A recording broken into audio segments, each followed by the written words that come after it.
हेगे कहावा में डीजे बजाओ कहावा में ढोल कवन जिला में शादी लगलोगे तोर कवन जिला में शादी लगलोगे तोर। ऊपर टोला हे रे ऊपर टोला डीजे बजाओ नीचे टोला ढोल जमुई जिला में शादी लगल रे मोर हे रे जमुई जिला में शादी लगल रे मोर।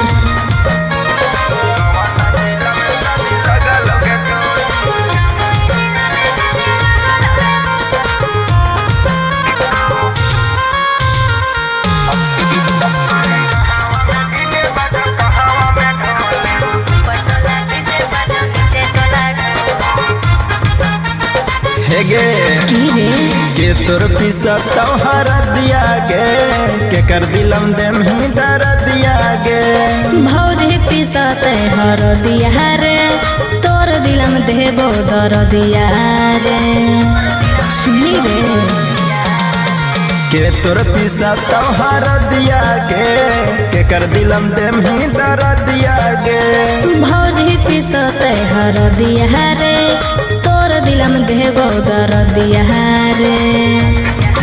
हेगे कवने का सुरा छोड़ी मुहाले नहीं मोर कवन जिला में शादी लगलोगे तोर हे रे गया जिला में शादी लगल रे मोर।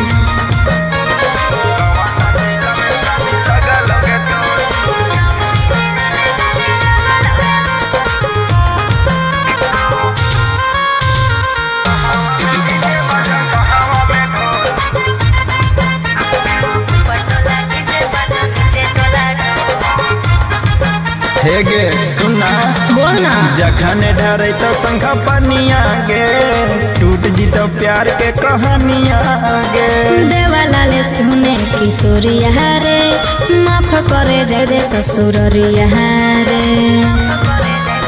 हेगे जखने डरे तो शंख पनिया गे मिट जीतो प्यार के कहानिया गे देवाला ले सुने किशोरिया रे माफ करे जय दे ससुरिया रे।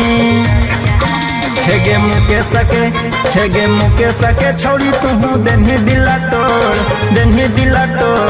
कवन जिला में शादी लगलोगे तोर हे रे जमुई जिला में शादी लगल रे मोर।